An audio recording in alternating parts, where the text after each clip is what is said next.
talk about a bit of the meditation we're gonna practice tonight.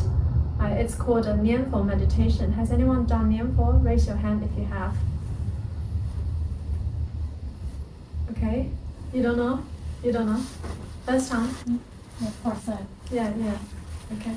So, where are you from? Japan. Japan. Oh, Nimbutsu, very famous. Yes. You know, Amituofo, Namo Amituofo. Yeah.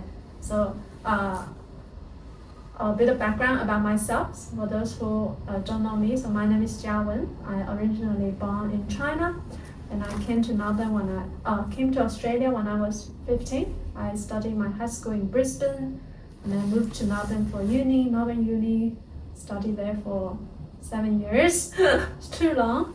I used to be a lawyer, but only very temporarily, and then I began my spiritual search for a long time, like 6 years. I traveled to India like 5 times, to many other places in the world to learn different practices, but eventually I settled down on this path.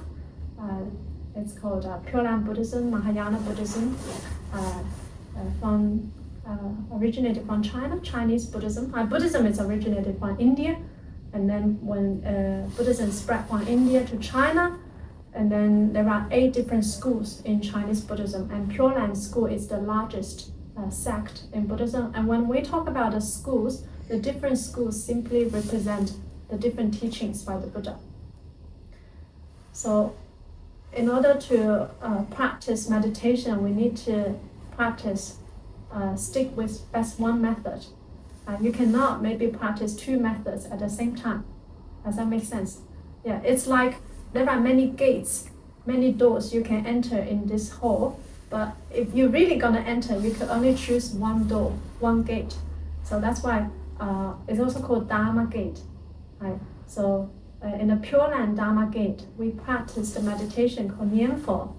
Nianfo in Chinese means mindfulness of the Buddha. Particularly, we are mindful of the name of Amitabha Buddha, in Chinese, Amituofo. Anyone heard of Amituofo? Yes. Okay, it's through chanting this mantra, it can help us to purify our body, speech, and mind. So Amituofo means infinite light, infinite life, infinite peace, infinite bliss, infinite happiness, infinite abundance. Everything you want is in this word. Amituofo also means the Buddha nature that's within all beings. So when we chant this name, it helps us to activate the original Buddha nature that's within all of us. And why I settled down on this practice, because it's the easiest, due to its simplicity. When do you think we should practice meditation, everyone? When?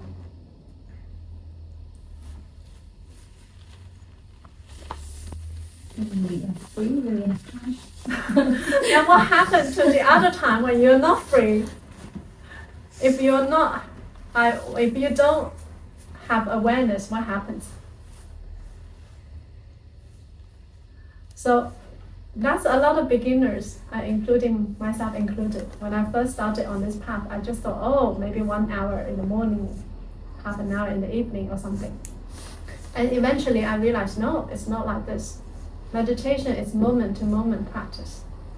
And meditation, mindfulness, awareness, moment-to-moment practice. It's not only 1 hour in the morning. If you only do 1 hour in the morning, what happens with the rest 23 hours? Do you go through life just unconscious, unaware? Right? It is moment-to-moment awareness. If you want to live a very good life, you need to have good awareness moment to moment. It's not 1 hour only in the morning. And then you just lose it once you stand up on your cushion. No. So that's why I settled on this practice due to its simplicity. Because with Amituofo, I can carry it with me anywhere I go. A common meditation practice, for instance, is to be aware of your breathing, right? That's also very common. But breathing can be a bit subtle. And sometimes when we have runny nose, sneezing, you're gonna be like very annoyed. And you can't practice that meditation if you have a blocked nose. But with Amituofo, you can still practice Amituofo. You can Amituofo in your mind. Does that make sense? So with this meditation, why eventually I choose this one reason, due to its simplicity. It's so easy. Anybody can practice it. There are some more difficult meditation, but it's too difficult. If it's difficult, you can't practice it moment to moment. Does that make sense? Yes. So even when you come, after you leave here, on your way back home, you can be like in your mind, Amituofo, Amituofo. When you are talking with other people, or other people are talking, maybe they're bullshit to you, you can still practice this meditation and not be affected by what other people say. Does that make sense? Yeah? Other people can be like blah, blah, blah, a lot of negative energy. But in your mind, you are like Amituofo, Amituofo. If you can't say it out loud because you are in a social situation, but you can still Amituofo in your mind. Yeah. So this is a very powerful practice. And when we practice Amituofo, we say it with our mouth and say it in our mind and listen with our ears. You locked the root of tongue, lock the mind, lock the ears. The three things lock, everything else is locked.